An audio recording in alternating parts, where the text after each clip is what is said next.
The timing of payments can be improved with the introduction of the direct settlement system, which is now under discussion, Your Excellency, or consider parchment advances and faster processing. It is possible from that experience that we can commit ourselves upon delivery of coffee cherry in our primary processing plants to assure the farmer of payment within 30 or 45 days.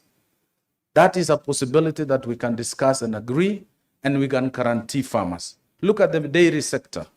When Meru Dairy committed to pay farmers on the 5th of every month, the milk production in Meru has become a product, a leader in the country. We could do the same in coffee, and we can do the same in other value chains. Your Excellency, Colombia boasts of robust coffee research and technology transfer system supported by 30 PhD researchers driving the research. In Kenya, the Coffee Research Foundation or a Coffee Research Institute faces funding constraints limiting its services and technology transfer.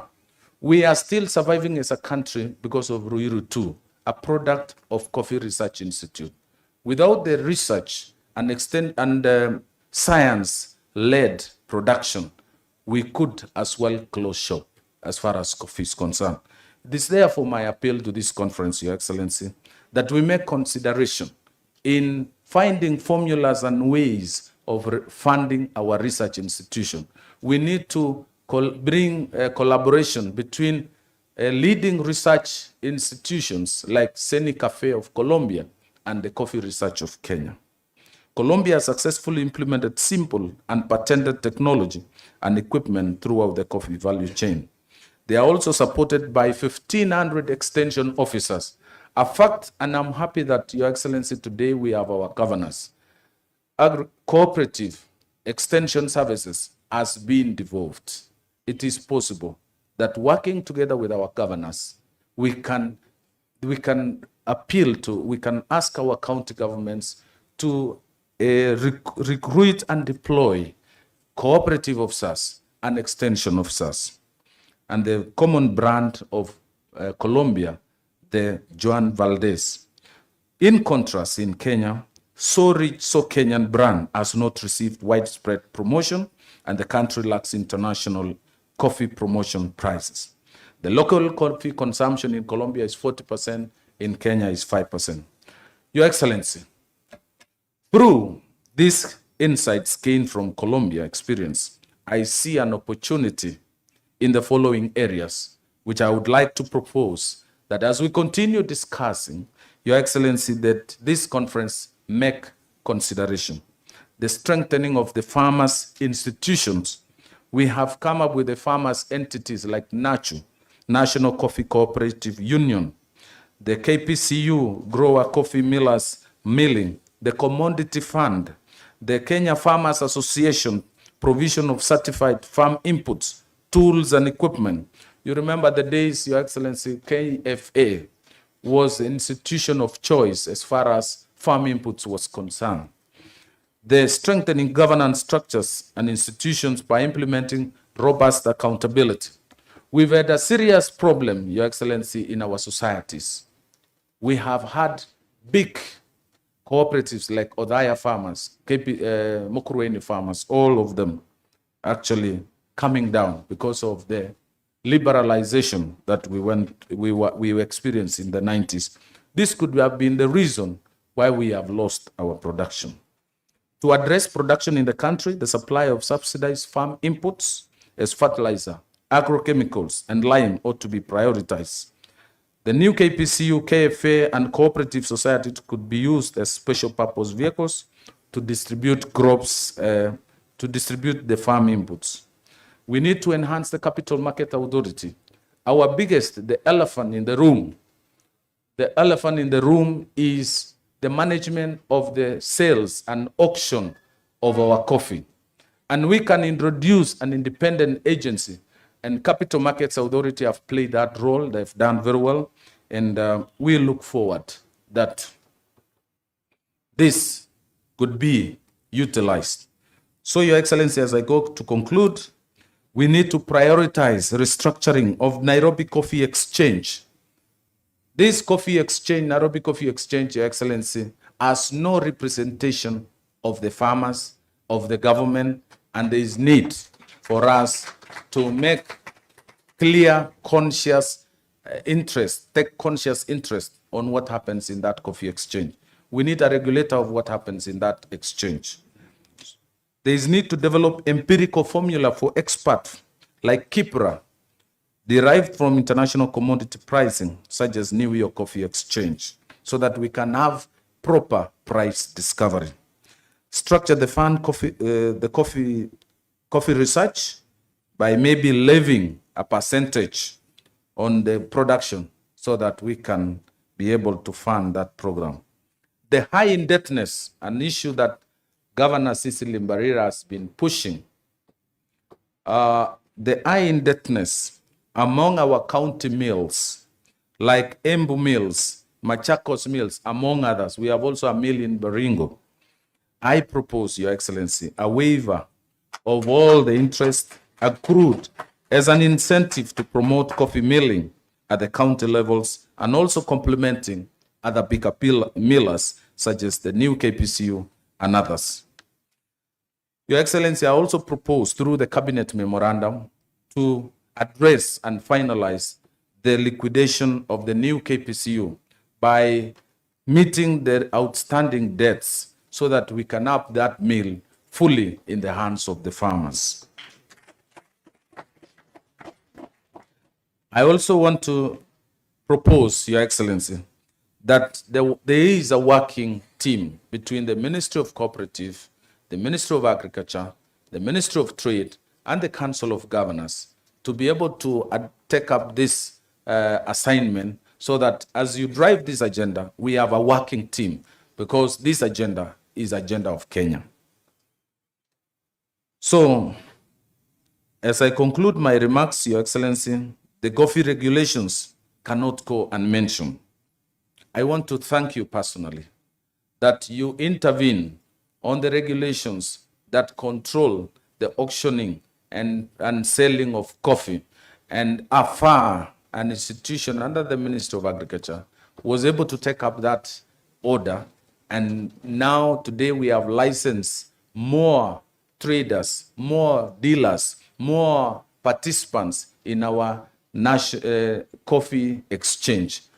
Capital Markets Authority now are back, and we need to enhance and entrench their participation. The only issue I have with that bill, Your Excellency, that the Coffee Bill 2023 is before Senate, and I wish to make a few recommendations before consideration of its enactment.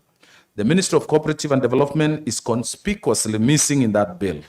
85% of Kenya's coffee is largely produced through cooperative societies and smallholder estates, which require heavy involvement of the parent ministry. The role of the Ministry of Cooperatives in aggregation, marketing, and sales need to be also considered. Milling, warehousing, we have through KPCU warehouses in Meru, in Sagana, in Bungoma, in Kisumu, Nakuru, and even Nairobi and Mombasa. Again, this could help the farmers. We do not have to spend more money in building other warehouses. The composition of the Coffee Board of Kenya, Your Excellency, we propose the reconstitution and re-establishment of the Coffee Board of Kenya. This institution, when it was alive and working, the coffee, there was an oversight, there was a supervisor, there was a regulator, specifically to deal with the coffee value chain. It is our prayer and hope that we have representation from the National Cooperative Coffee Union and also 3 other members who are involved in coffee. One also in the coffee exchange, in the CRI, and the key institutions of coffee of coffee. So last but not least is recognition of other critical farmers-oriented institutions, and as I said, National Cooperative Coffee Union, a formation by farmers, and the National Cooperative Coffee Exporters, again an organization of farmers. As a nation, that values entrepreneurship and community cooperation. The Ministry of Cooperative and MSME Development plays a pivotal role in driving economic growth, job creation, and empowerment. My ministry is committed to strengthening these institutions, promoting the role of the cooperatives, and supporting the coffee subsector. Together, we can drive economic growth, create opportunities, and achieve sustainable development of our country. Your Excellency, before I invite you, among us, we have just received CS Moses Kuria, who is also my classmate. And I have a lot I can say. At least he has done a lot, very good things since university. And I think he still has a lot for Kenya. I want to take this opportunity to invite him here to make a few remarks. I also want to recognize the party leader of Jubilee, Honorable Sabina Chege, who is also in the room. Mheshimiwa Moses Kuria.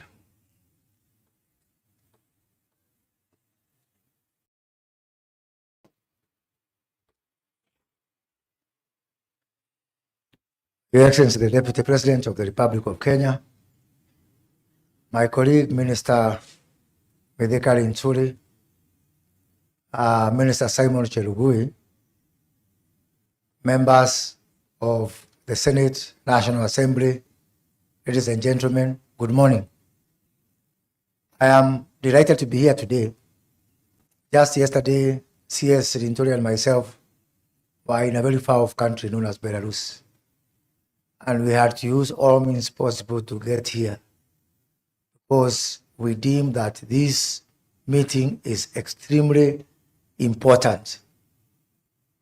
I'm not just here as a cabinet secretary. I'm here as a stakeholder in coffee. I always say that my late father left only 2 inheritances to me. One is P.O. Box 237 Gatundu. I'm one of the very few people who had a post office box. And the other one is membership number 402 in Magomano Coffee Factory. So I was educated through coffee, and I know that coffee has brought so many of us here. Unajua kuna wengine wamekuja kwa chai kama Kadhuri, wengine kwa miraa kama Lintuli, lakini mimi niko hapa kwa sababu ya kahawa. Your Excellency, this year Kenya will import 700,000 metric tons of edible oil from Malaysia, from Indonesia, and from such countries. But Kenya will only export 40,000 metric tons of coffee. If we want a statement of how much work there is to do, look no further. That we are going to spend over $1 billion to import edible oil from other countries and only export 40,000 metric tons of the black gold. You remember the black gold of Chepkube. And so there is a lot of work to be done. First on production, but being from this region, I do not think that production is really the problem. Our people are extremely hardworking. Our people are actually human tractors. So all we need to do is to put money on the table. Once we put money on the table, then our people will farm. And by the way, I have never seen, especially people from the counties which are in this region, anything that has money that they did not make efforts to produce, including quails, you remember. Yeah? So just show them the money and, they will be there right ahead of us. That is why I'm delighted with the comments made by my brother CS Cherugui, that it's actually me and him who need to put the way, to lead the way, to put money into coffee, to create markets, and to create a higher price for our farmers. Then now we can turn to our brother Lintuli and tell him, despite putting money on the table, there was no production. And I don't think that is a problem. So I want to reiterate what CS Chirugu has said. First, in terms of the coffee reforms, which we supported, it is one of the very few things that the previous government and us who are sort of the unofficial opposition to that government, at least we saw that in common. And I remember when CS Munya was launching his roadshow on coffee, despite our huge differences, I'm the one who hosted him in Gatundu for the first meeting. And that time, I think Kaduri, we were together, we hosted a meeting of the members of parliament from coffee growing areas in Safari Park. And we said that when it comes to issues of coffee, when it comes to putting money on the table, there cannot be a disagreement. And we are going to work together. So now, as fate would have it, we are now in government. And so what we are asking that government to do is what we are going to do. To begin with, on the issue of the marketing, on the coffee auction, I want to say that even from my ministry, we have got the commodity exchange and we are fast tracking it. We have set ourselves a target of next month. We need just some little intervention, Your Excellency, which I will be looking for you to assist us to operationalize commodity exchange, so that the commodity exchange will be the first parallel coffee auction that we are going to have. So that at least we can compare. Mtu achague, do you want to be in that exchange or this other exchange? Secondly, as you have been following what we have been saying as government, is that starting from the next 3 weeks, we are rolling out a county aggregation and industrial park in all the 47 counties. The first 14 counties were advertised some 3 weeks ago. The tenders are actually closing today as we speak. And I'm happy to be here in Meru, where the first of the one of the 14 counties is Meru. So once we award this tender for the aggregation park just here in Vode, it is mandatory. And I've made it very clear to my ministry and to the Council of Governors that within the county aggregation and industrial park, we will work with the county governments to give them the equipment and the machinery that they need so that they can be able to add value and to process their coffee from right here. And so that you can be able to uplift it from here to our various export processing zones. And indeed, we are setting up warehouses for export in all countries. There is a very huge market for our coffee, starting with Africa. We are putting a lot of effort to open the African market and the other emerging market. Even countries like Indonesia, I was in Indonesia the other day, and we agreed to do joint blending of our coffee with Indonesian coffee. So we are going to do what we need to do to ensure that we expand the markets, we expand value addition, we expand agro-processing. And I want to say that now that Cherugu is here, we had the 3 billion shillings which we passed, I think, in the 2018-2019 budget for the Cherry Fund.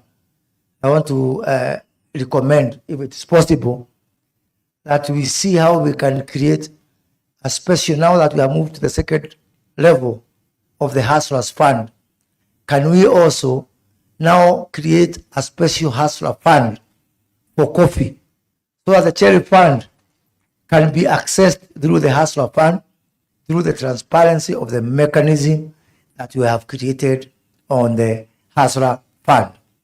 Finally, Your Excellency, is on the issue of inputs. We have done very well. As we speak, we have got 5 million farmers we've registered on our fertilizer subsidy program, very successful program. Over 2 million bags have been distributed. 10 billion shillings worth of fertilizers have gone to the farmers through this program. And I think it's about time that we also expand this subsidy program to include other farm inputs so as to boost our productivity. And we want to see us do that on pesticides and on all other inputs that are required here. Ladies and gentlemen, all these things require money. As I finish, that money, only coffee will grow from trees. The other money will come from our pockets. So when we talk about things like the finance bill, it is because we need that finance bill to be directed to schemes like this. So I have seen that my good friend, the chair of the Coffee Caucus, Honorable Amushomba, is on the list. So the reason why I want you, Amushomba, to support the finance bill is so that we can be able to get money to carry out some of these programs. Thank you very much, ladies and gentlemen. Thank you, Moses, waziri wetu wa biashara. I also have seen Mheshimiwa Karu Murungara. I think we had not been introduced. And I've also seen Mheshimiwa Wamushomba is also in the room. Your Excellency, they organized 70 members of parliament, organized a caucus. Mheshimiwa Mutunga is here. He was also the whip, and all the members who attended that function, 70 of them. It tells you it's a national issue. It's a national debate. It's a national concern by the House, by the executive, and the farmers. As I go to introduce His Excellency, when we went to Rwanda for the Africa coffee producers, I picked one lesson. The Republic of Uganda, the president of Uganda, made a national pronunciation that in 5 years, Uganda should be 500,000 metric tons. All the county assembly members, all the members of parliament, all farmers were rallied. To date, Uganda is the second largest coffee producer in Africa. It is possible through this conference, Your Excellency. We are not late. The time is now.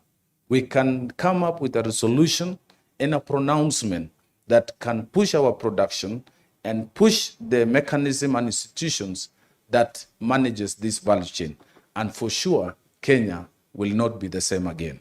With those many remarks, Your Excellency, allow me, ladies and gentlemen, I'll request you to be upstanding as we welcome our Deputy President, Honorable Rigathi Gachagua, to make his remarks and address this conference. Your Excellency, the Deputy President.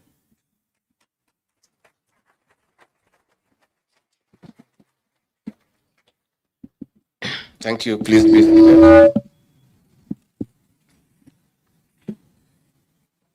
The Cabinet Secretary, Ministry of Agriculture and Livestock Development, my brother Mithika Linturi, Cabinet Secretary for Cooperatives, Small and Medium Enterprises, the Honorable Simon Chelgui, the Cabinet Secretary for Investment, Trade and Industry, the Honorable Moses Kuria, Excellencies Governors present, our host Governor Kawira Mwangaza, Honorable Members of the Senate and the National Assembly, the Principal Secretaries present, Chairs of various parliamentary committees and caucus, the academia, members of the cooperative movement, and the most important people in this conference, our distinguished farmers, good morning. God is good, and all the time. Salimia kwa haya. Bwana Yesu asifiwe. Bwana Yesu asifiwe tena. I register my appreciation to you for turning up for this Coffee Stakeholders Conference in the great country of Meru, which is on the eastern slopes of Mount Kenya. Converging in Meru for this critical meeting is significant. From this county, one of the regions whose men and women fought for Kenya's independence, and the greatest farmers of all time, we must resolve to liberate and dignify the coffee farmer by delivering economic freedom. For the next 2 days, we'll establish structures for long-term reforms in the coffee subsector. distinguished guests and farmers. In the Executive Order number 1 of 2023, President William Ruto tasked me with overseeing public reforms, reforming the coffee, tea, and dairy subsectors, and this has formed part of my work. I have engaged stakeholders like yourself towards a turnaround to profitability. Distinguished farmers, this summit is a climax of wide consultations with farmers, various states and non-state agencies in the country and outside on sustainable reforms. For far too long, those who sweat most in producing the cash crop have benefited the least. And that is why we are here today, to make sure that those who toil most benefit the most, and those who do little benefit little along the way. We want to link the farmer to the consumer directly and do away with a big chain of middlemen between the farmer and the consumer. From the engagements, we have identified legal, policy, and operational gaps in the production and marketing chain. This is a key component of the output of this conference. Distinguished farmers, we are in full gear to delivering results in the coffee subsector, and the Ruto administration was elected on the promise of uplifting those at the bottom of the development stratum. With the high cost of Kenyan coffee in the international market, it is unacceptable that the Kenyan farmer gets almost nothing. The Kenyan farmer, therefore, should thrive economically, as it was the case years back. Our farmers must get maximum returns from their hard work. This will also boost our foreign exchange. We must rewrite history of the Kenyan coffee, which dates back to 1894. This brand was and still is known across the world by its superior and distinct aroma and flavor. President William Ruto and I have zero vested interest beyond saving the farmer. Indeed, coffee is a legacy crop for the Kenya Kwanza administration under Dr. William Ruto. Distinguished farmers, an estimated 800,000 smallholder growers in about 525 cooperative societies are waiting in hope. All eyes are glued to Meru. Farmers across the country are waiting the outcome of this conference. This Meru conference must midwife long-term and sustainable farmer-centered reforms in the coffee subsector. Distinguished guests, for this forum to achieve its goal, we need to collectively examine the current situation, and I invite all of you to speak openly and candidly in an interactive summit. I may just want to add a little and say,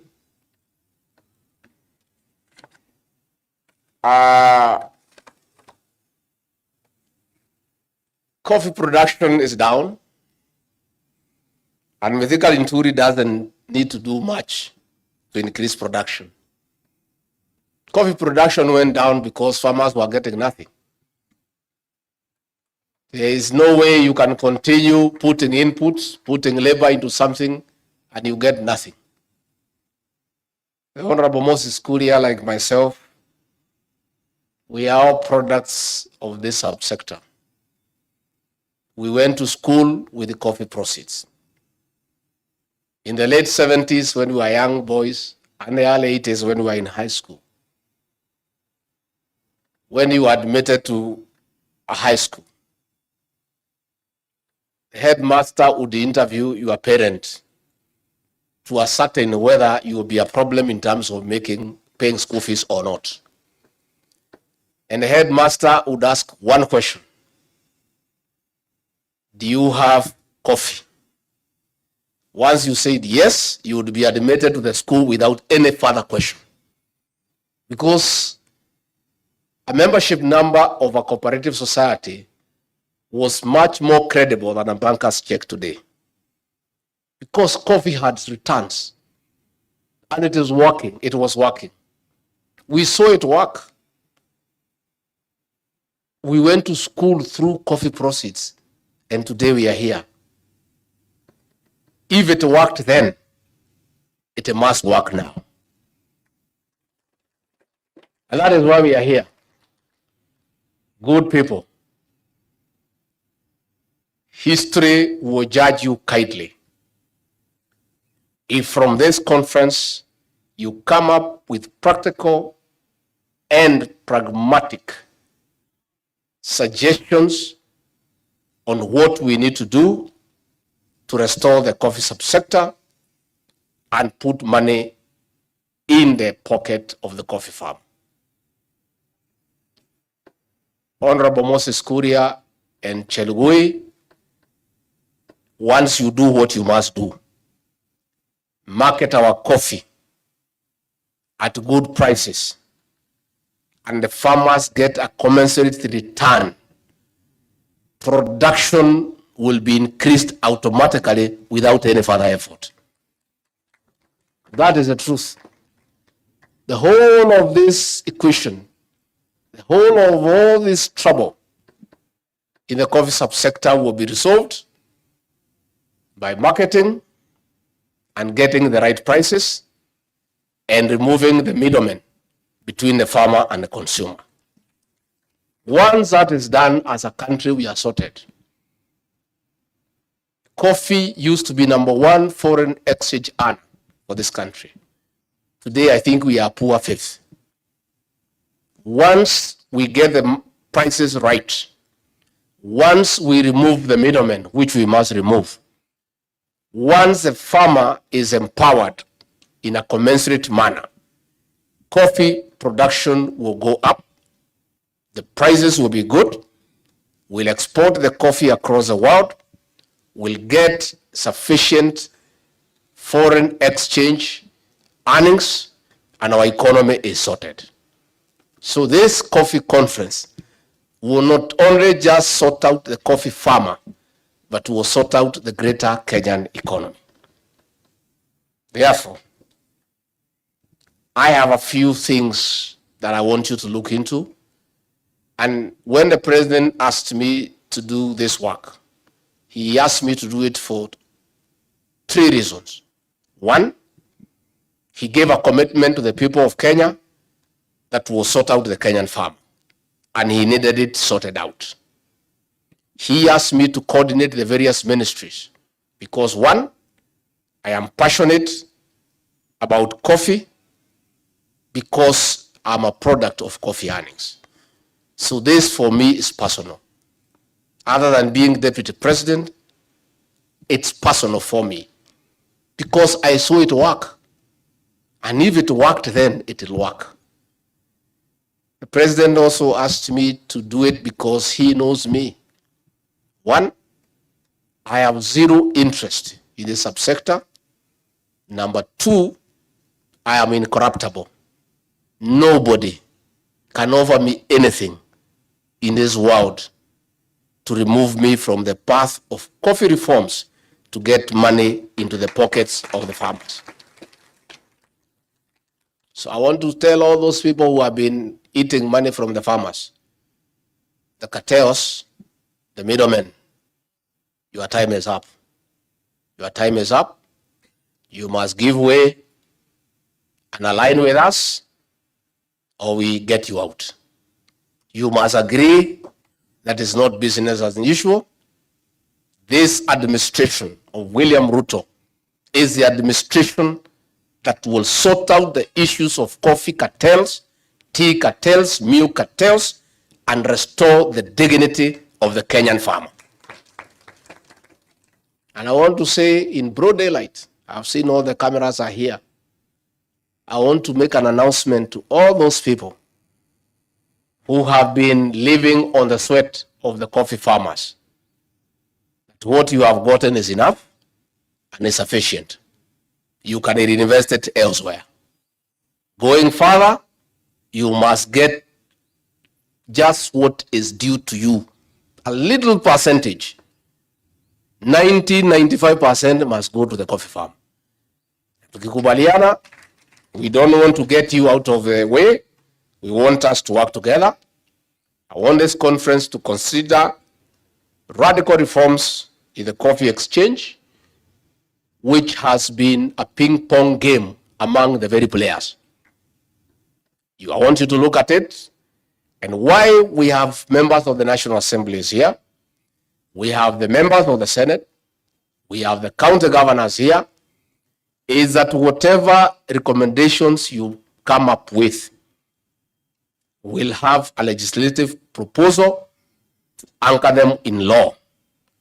Then President William Ruto and I and these three good ministers will do everything possible to implement those reforms to the letter for the benefit of the farmer. I want you to look at the issues surrounding the Coffee Board of Kenya, because when Coffee Board of Kenya was there, things were working. When the subsector and others were all grouped together, they were not able to be accorded sufficient attention, and along the way, we got in trouble. I want to ask this conference to look at the Coffee Research Institute.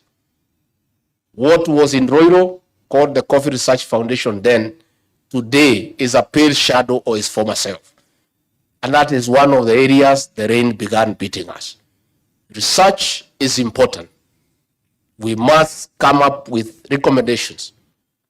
When we are looking at the coffee cess, what percentage will go to support the Coffee Research Institute, so that it can be our institution of first visit to get the quality of our seedlings right, to deal with the issue of coffee berry diseases, to deal with the various challenges around coffee farming.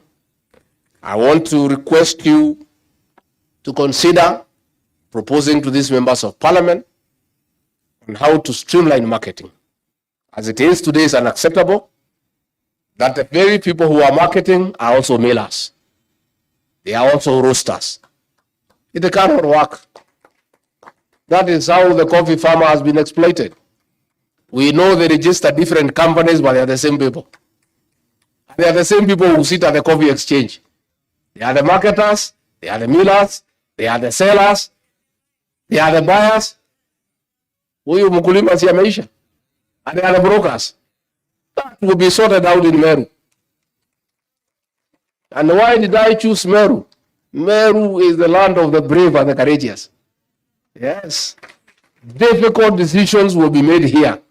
They'll hurt a few people, but the majority will be happy.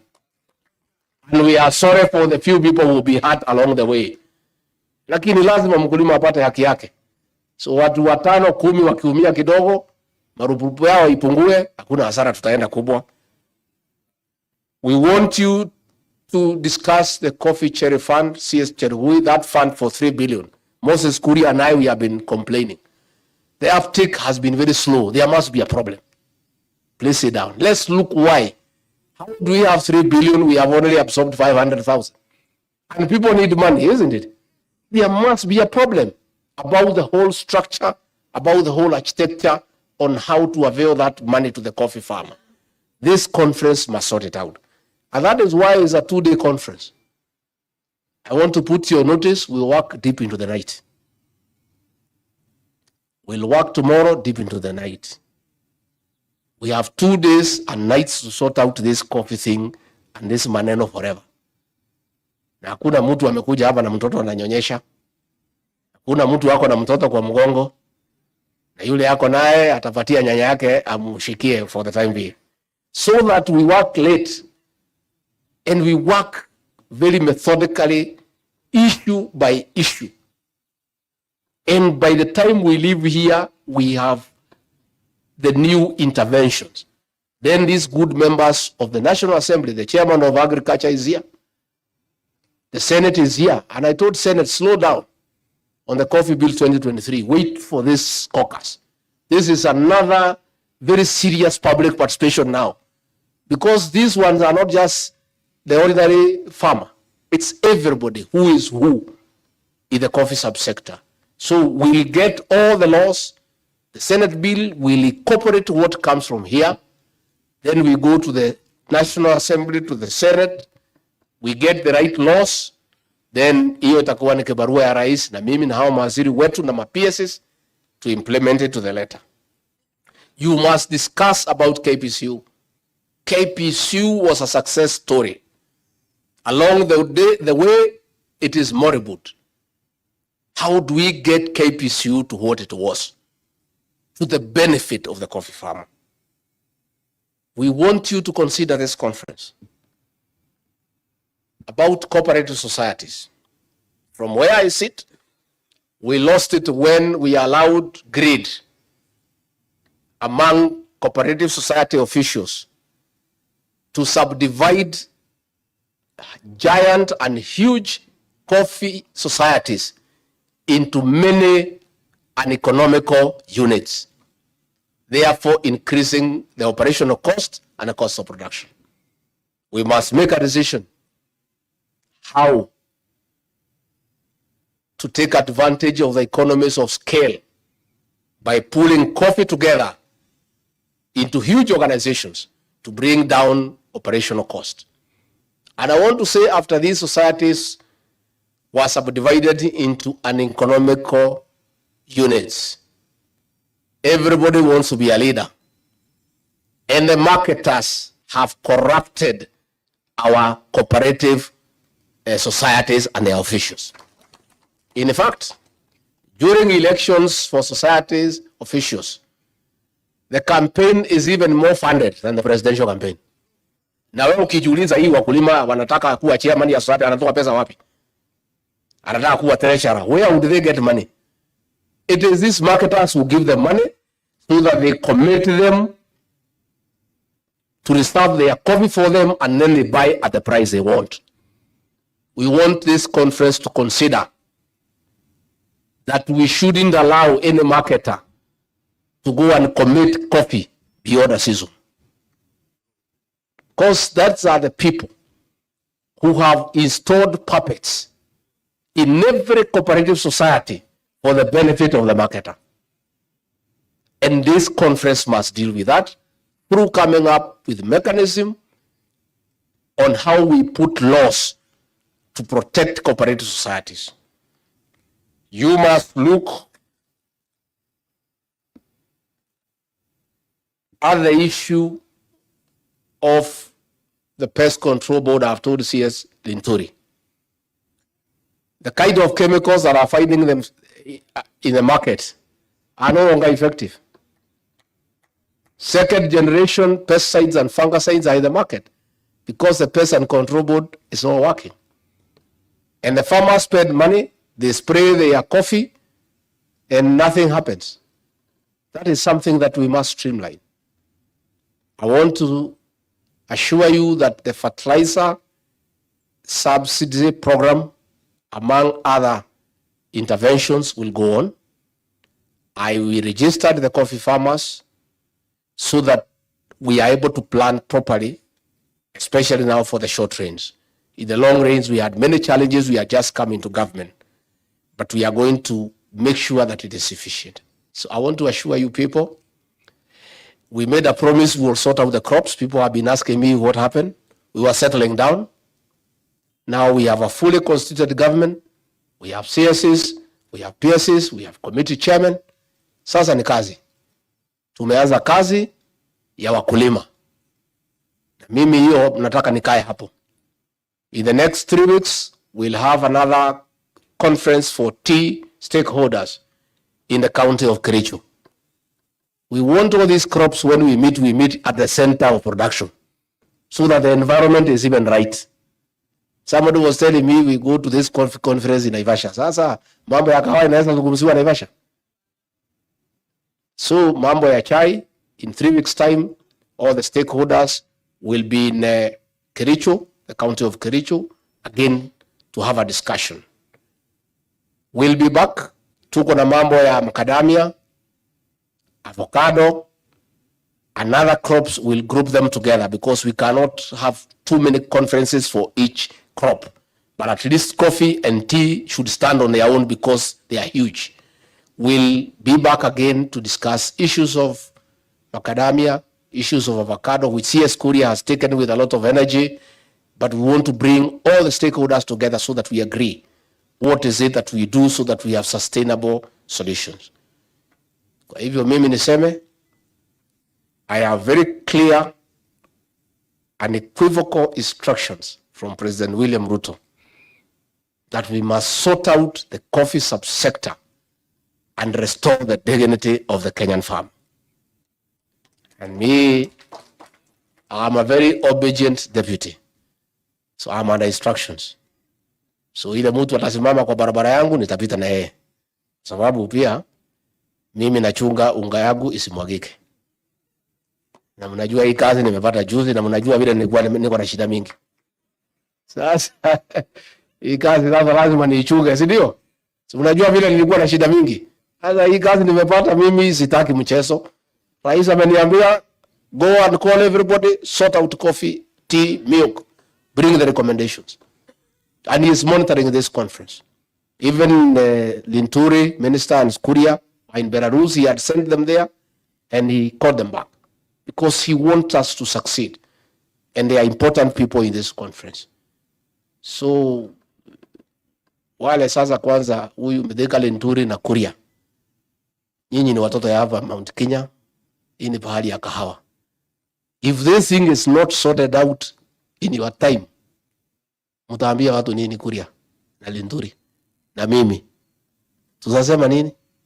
Sisi ni watoto ya hapa, hii wakulima wetu, tunawajua, tunawaelewa, tunajua vile wamenyanyaswa na marketers na cartels. Tukikosa kuwasaidia, hata Mungu ataonana na sisi. Hawa wakishindwa muwashitaki kwa Mungu. Mtawashitaki? Hawa lazima wafanye. Na mimi nitawakalia vibaya sana. Tukimalizana hapa, within 2 weeks the laws should be ready. Nao bunge, Mutunga na wengine msukume. Mupitishe haraka iende kama risasi. Then mtupatie tufanye implementation. But I want to confirm, for avoidance of doubt, if there is an administration that will sort out the coffee subsector, it is the Ruto administration that I deputize. And I can tell you we have total commitment. Later this evening, I'll be able to talk to the Meru, the Embu, the Tharaka, and the needy people kwa ma TV zetu jioni. Yale maneno tumeanza kuongea ndio waelewe, so that they are part of it. Then on Sunday from Meru hii nitakuwa na kelele hapa pia niongeleshe wale wengine, so that we bring everybody on board, so that we have the support. And that is why nimesema wale watu kwanza wanakuza kahawa na wako hapa, maseneta muwapigie simu wakuje, kwa sababu nitawatangaza kwa watu yao. Jioni kama wewe ni kiongozi umechaguliwa, area yako iko kahawa, na wewe hapana iko pahali kahawa nasungumziwa, uko wapi? Where will you be? Lazima nitaambia wananchi siku kuona. Wakikuona wakuulize maoni yako nega? Leo jioni na Sunday. So wale marafiki yenu mwapigie simu. Nitawashitaki kwa raia. Because if you are not here, how will you support the recommendation in the National Assembly and in the Senate? Why don't you come here? We talk together so that ikija pale ni kusema yes, si ndio? So mwapigie simu wakuje. Isipokuwa ni wale wako ngambo, wengine wakuje so that they are part of this process. Because walichaguliwa na raia na wananchi wanataka kahawa ikuwe sorted. So wewe kama constituency yako iko na kahawa, wewe iko wapi? Kama wewe senator kwako iko kahawa, where are you? Si ukuja pahali mambo ya watu yako yanazungumziwa. Kazi gani nyingine huko naye?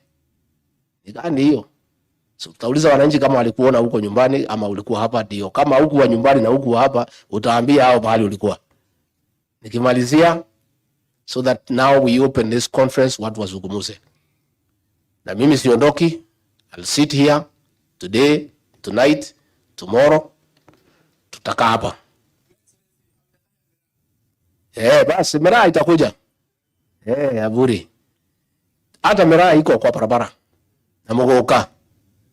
And we made a commitment, tutachagua mabalozi ya kwenda Djibouti na wapi kutoka area hii ndio waende watafute soko. That is a commitment that we made with the president, and that will be done. Finally, it is true, all these interventions, watu ya Meru, watu ya Mount Kenya, watu ya Rift Valley, watu ya Coast, tukienda kila pahali wanataka barabara, wanataka maji, wanataka fertilizer ikuwe subsidized, wanataka mama wazee over 70 years wapewe haki yao. Hii pesa we must collect it from somewhere. That is why we have the finance bill. We have the finance bill. And let me tell leaders ambaye wanaongea cross purpose. It is only we are not taking time kueleza wananchi what is happening. Turuachie watu ya opposition na Twitter wapige kelele. We are coming to explain to the people why we must collect money to build their roads, to do their water. And the people will understand that they have started understanding. Wale ambaye wanasema finance bill ni mbaya ni ile watu ya Azimio. Mimi nimeuliza magavana juzi. Wewe gavana, hata kama uko pande ya Azimio, uko na serikali, unataka pesa kutoka kwa serikali kuu from National Treasury. Yule Raila unafuata hana serikali yeyote. Yule Kalonzo hana serikali yeyote. Yule Martha Karua, hii msichana wetu hapa Kirinyaga, hana serikali yeyote. So wanamwambia mpinge. Nyinyi, we owe you money for 3 months, which we have not paid you because we don't have the money. We must collect it from somewhere. So wewe ukiwa governor unasimama kupinga. Tumeambiwa na Raila na Martha Karua Kalonzo, na hao hana serikali yeyote. Kazi yao ni kupiga kelele. Hakuna mtu anauliza hao mshahara, hakuna mtu anauliza hao barabara, hakuna mtu anauliza hao chochote, alafu wewe unafuata Sasa utafuata mtu ambaye hakuna mtu anadai yeye chochote. Na wewe uko na serikali. We owe these governors 94 billion, which they need to pay salaries, to build roads, to buy drugs in hospitals. If we don't collect this money, and the law says the money will be paid by Kenyans, that is the law. Tusipochukua hiyo pesa tutatolea nyinyi wapi? I am very happy that the leadership, especially of this region where we come from, is all aligned. Let us support the finance bill. Let us support the housing fund. Because watoto wetu tunasomesha, wanatoka kwa shule, hawana kazi. Mafundi wako wanashida pale kwa river, wanangoja. The whole housing thing has 2 components. The lesser component is getting houses for Kenyans to stop living in slums. That need is about 30%. But the whole component of housing, 70%, is to create employment for our young people so that they have work to do. Sasa wewe ukipinga na kwa constituency kumejaa vijana hawana kazi, tunataka kuwatafutia kazi, na hao vijana hakuna mtu anawaambia watakatwa chochote kwa sababu hana mshahara. So we are even telling wananchi hawa ya kawaida, don't bother about hii watu wanapiga kelele. Wewe hakuna mtu anakukata pesa kwa sababu huna kazi. Siku utapata kazi ndio utakatwa, so utapiga kelele wakati hiyo. But for now, siwacha tukutafutie kazi upate kukatwa. Si ndio? Yeah. It is the leaders who don't want to pay. Na lazima hii watu walipe, hii watu yote wako na suti hapa wamekaa hapa. Kawera, you must pay. Lazima. Kadhuri, lazima. Hata mimi niko pale. Hii vijana wetu watatoa kazi wapi kama hatutengenezi fund ya kuwasaidia?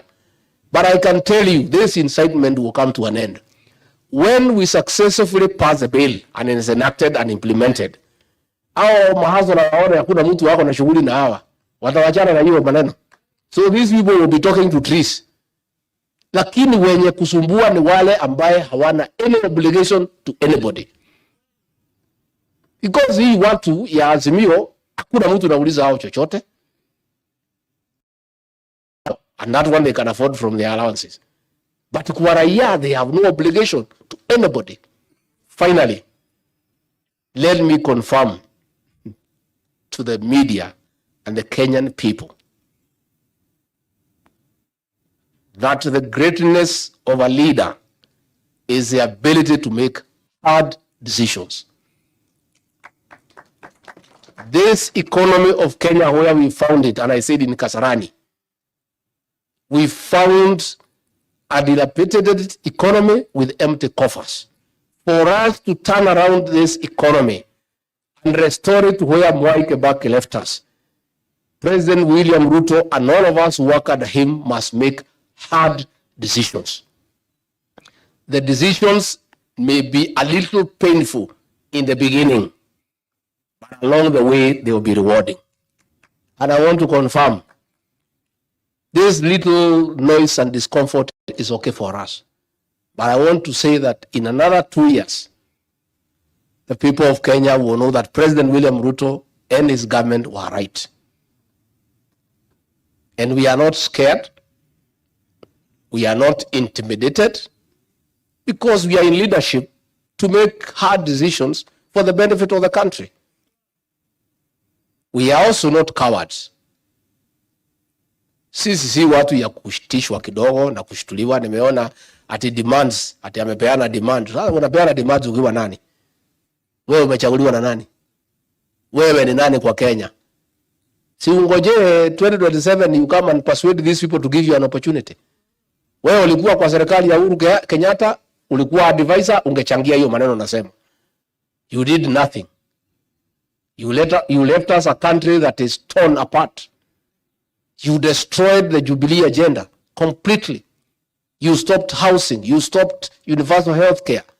You took us into useless ventures like BBI. You had the opportunity to do those things you are saying. Can you sit back and watch how governance is done? And then along the way utasema mambo yako. So niambie hao watu ya upinzani mpige kelele. Sisi we are focused. We have a manifesto. We have a plan. We have an arrangement with the people of Kenya. Kama hao watu ya upinzani mngekuja hapa kwa kahawa, mtuambie vile tutatengeneza kahawa. Sasa hata mkifaa sufuria kwa kichwa, how will it sort out our issues in this country? How? And I want to thank the people of this region walikataa hiyo maneno. Na hawezi kubali kwa sababu sisi ni watu pia tuko na heshima. Sasa mzee kama huyu wetu Kiraito Murugi tukimwona na sufuria kwa kichwa tunasema nini? Sisi tutaibika sana kama jamii. So pia nataka nipongeze viongozi kwa kuchunga heshima yetu. Even the Kamba community ya Hosea walikataa hiyo maneno. In fact, this whole thing is about one region only. People who follow a leader blindly without knowing where he's taking them. Wamefuata yeye miaka 30. Wamekwama. Sasa wanaambiwa vaa sufuria kwa kichwa wanavaa. Sasa kazi yao tu ni fujo. Jana wameumiza hii mtoto wetu Sabina Chega, wamempiga die huyo wako hapa. Sasa mnapiga wamama ya nini? Na sisi hata wamama sisi hata wale tuliwacha kupiga wamama, hata wale tumetolea mali. We don't fight them. When you fight women physically, what kind of a man are you? Wewe unapiga mwanamke na wewe ni mwanaume. Wewe it is embarrassing. Yeah? See, these are cowards. You don't fight women. How do you go to fight women physically to sort out whatever issues are there? Simupigana na Sabina kisiasa. Yeye ni party leader, yule mwingine anasema ni party leader. Si wangangana tujue ni nani party leader.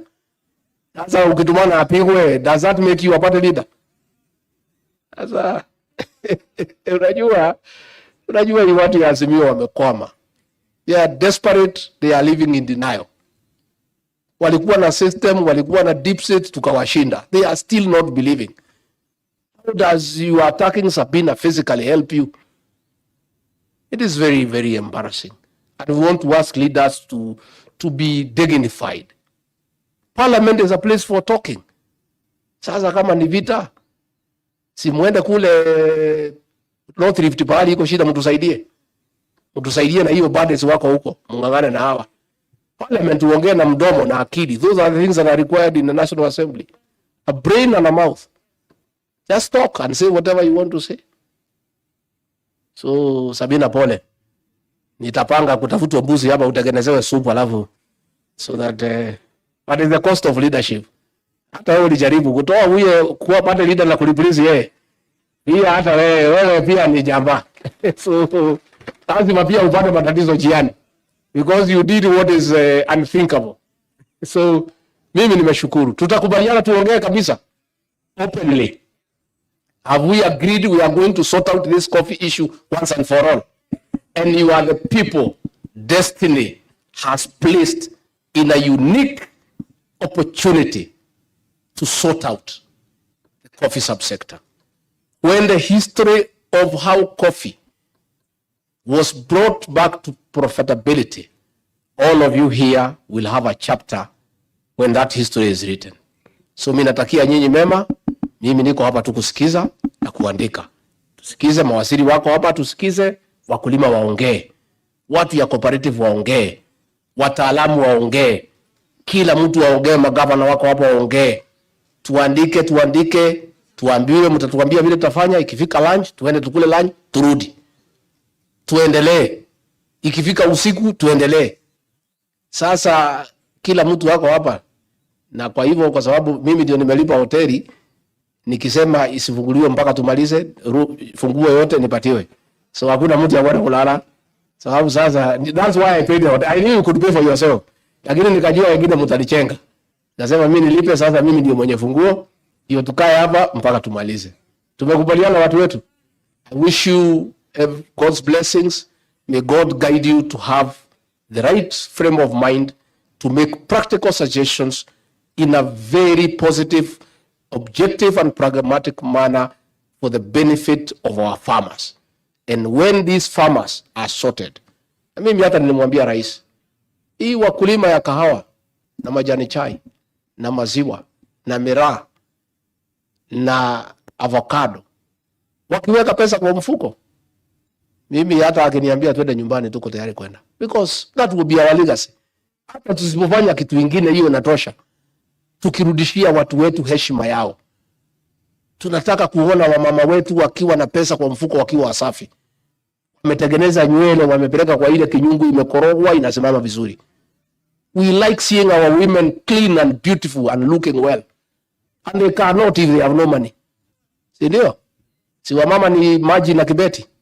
Yeah, we want to restore the dignity and the beauty of our women as a society. Tunataka hawa wazee aende kwa mfuko atoe 3,000 apatie bibi yake kwa sababu ya kumpenda bila kumuuliza anaenda kufanya kazi gani naye.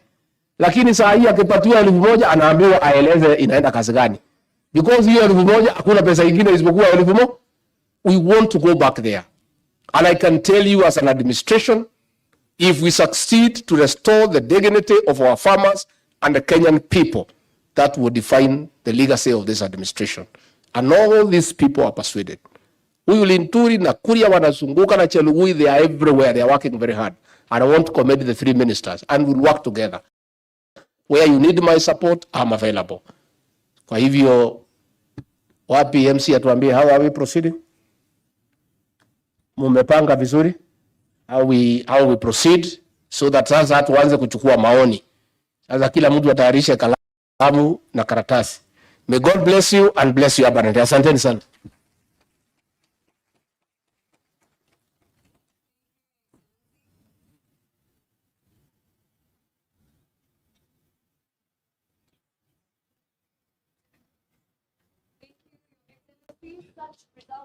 Resolve indeed. And of course, ladies and gentlemen, we now have the direction, the counsel, and the advice from His Excellency, the Deputy President. Truly, that was not a good enough clap for such delivery. Kindly, let's give him a proper round of applause, ladies and gentlemen. It's taken a long time to come to such a point in history, and I indeed agree it is a momentous occasion and a singular opportunity for all of us herein to charter the course of our history when it comes to bolstering the economy and opportunities for all stakeholders. At this juncture, as we prepare, let us have the protocol team now present the chairs in the front for the plenary. Our plenary will encompass the CS Agriculture and Livestock Development, that is Mithika Linturi.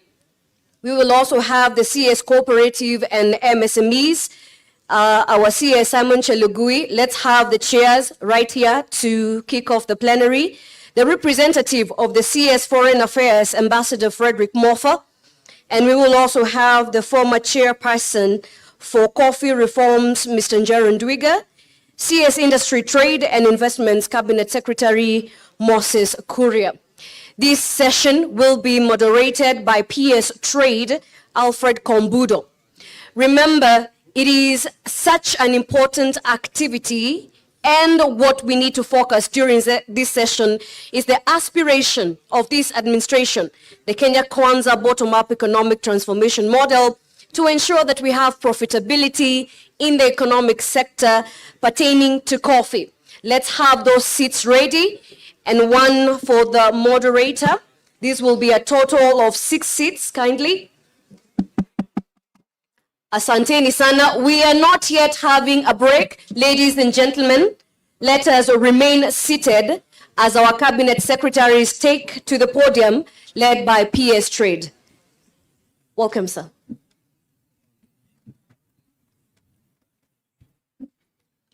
Thank you very much. Good morning, ladies and gentlemen. My name is Alfred Kombudo. I'm PS for Trade. I'd like to ask our colleagues that are leaving the room to kindly hold on, because we are having a very important panel right now, and then we shall continue with the break after that. So please, let's just maintain our seats.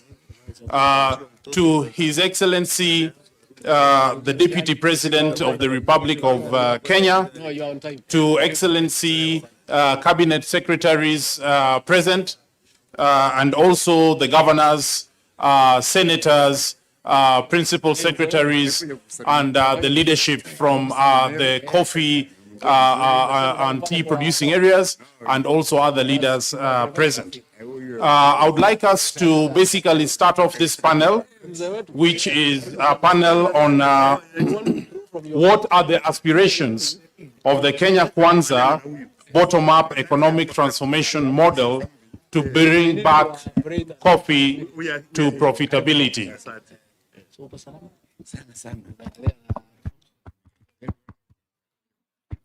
I will allow for a few seconds those that are completing, saying a quick hello, to complete settling down so that we can commence the panel with the full attention of the audience.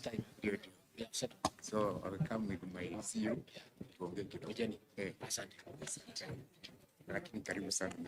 Very happy. I decided we meet here. Yes. Very significant. Okay, thank you very much. So let us now proceed. Your Excellency, the Deputy President, and everybody, all the leaders here present.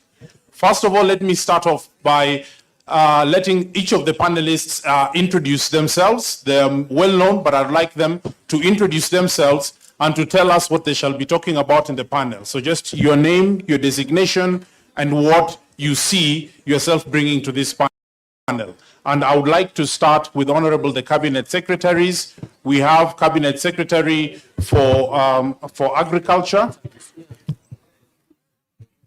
We have Honorable Cabinet Secretary for Agriculture, who is here with us today, and he shall be leading us on issues of production and basically sharing his ideas on how he sees the production model proceeding on the basis of the Kenya Kwanza Manifesto.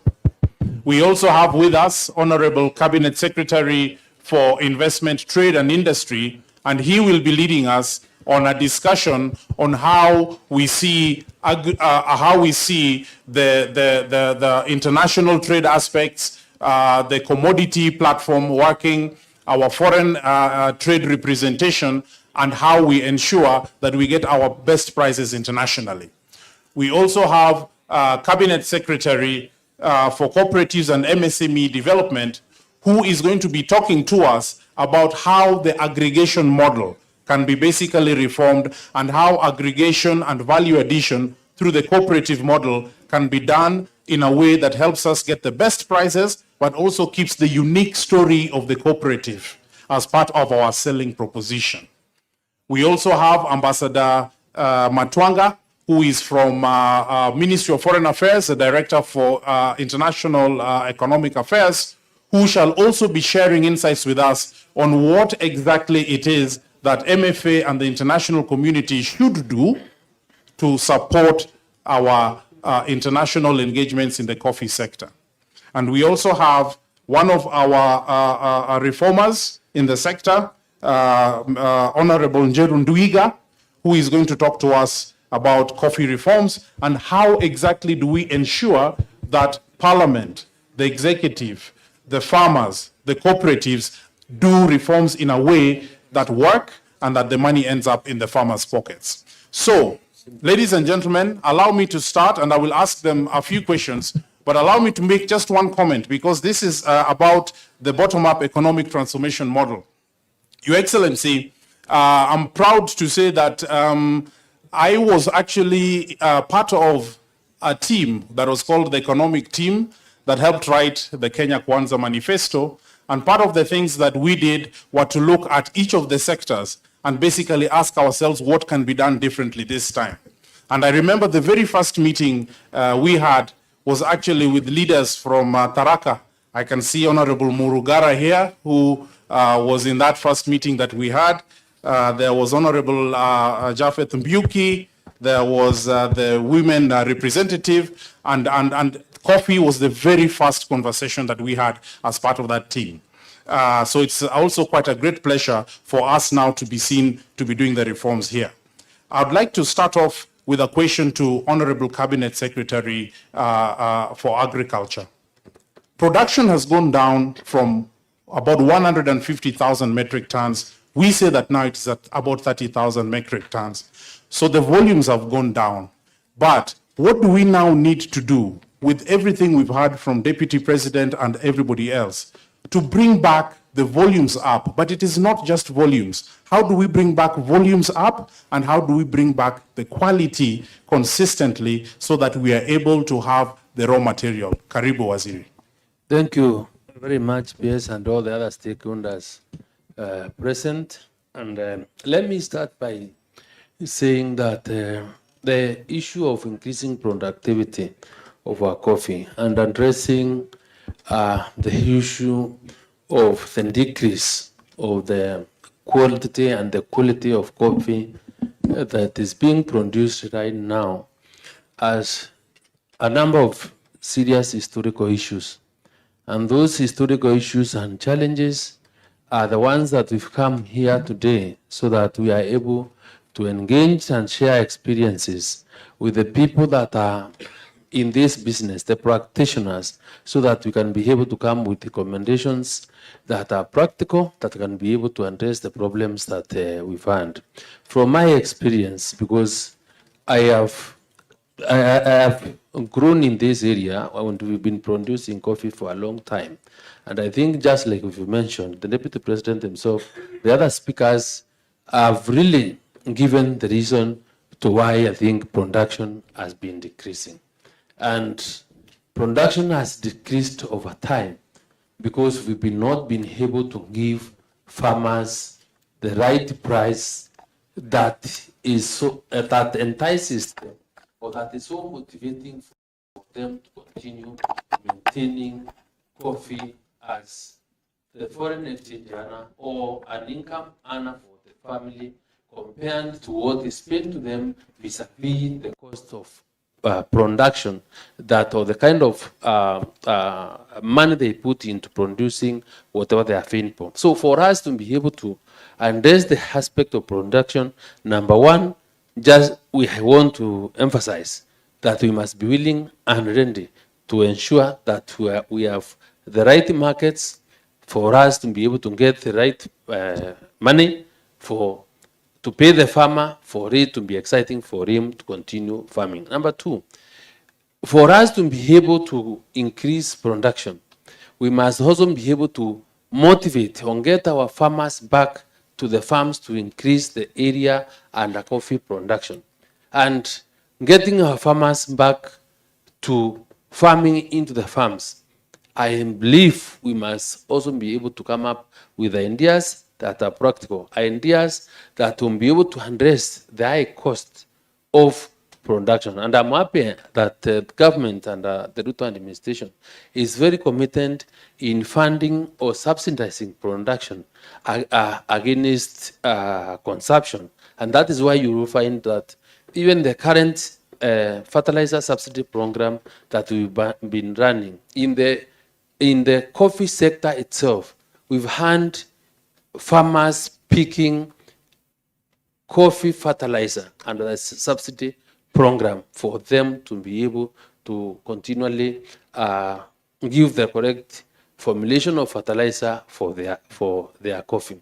You also find that it is now very necessary for us to be able to increase production, to rely on science and be able to use, like, for example, Kenya Agriculture and Livestock Research Institute has developed various varieties of coffee that are resistant to the coffee-bearing disease. It is important for us now, as we get farmers back to their farms, to be able to use also the right seedling, because when you use the right seedling, that seedling, once grown and is resistant to CBD and the other kinds of pests, that will be another step towards increasing productivity. But most important is how, because Kenya, our farmers are small scale farms, is how we can be able to mobilize as many farmers as possible to be able to accept that the reality of life right now, for us to be able to get to the tons that we want to produce per year, there must be the participation of as many farmers as possible. And I think it will not be a problem getting farmers to farm, as long as we organize in a system where they have confidence that once they do the production, there will be value addition for their coffee, there will be a good market for their coffee, and for that matter, because agriculture or coffee production is business like any other. And when there is good return for any business that you do, then every person will be happy or to get into that business and continue doing it because it earns or makes money for himself. So let us commercialize coffee farming. Let us make it business like any other. And I believe our farmers really do not have a problem as long as we have good money for them. And because we traveled with and now I've been moving out of the country for quite some time, and there is no area that I've not been to, including our last visit in Belarus with Moses yesterday. And the business people and other government officials that we've met are always talking about the good quality Kenyan coffee, which they are willing to buy. Remember last the meeting we and the Vice Prime Minister are talking about why do they have to get their coffee in Belarus from Europe? Why can't we export directly? So there is room for us to explore new markets for coffee, and I think out of that and the value addition, we'll be able to earn more earnings, and that will really motivate our farmers to get to the farms and be able to produce more. And of course, with the government support and the commitment that is being given, I don't really find it a problem. Thank you.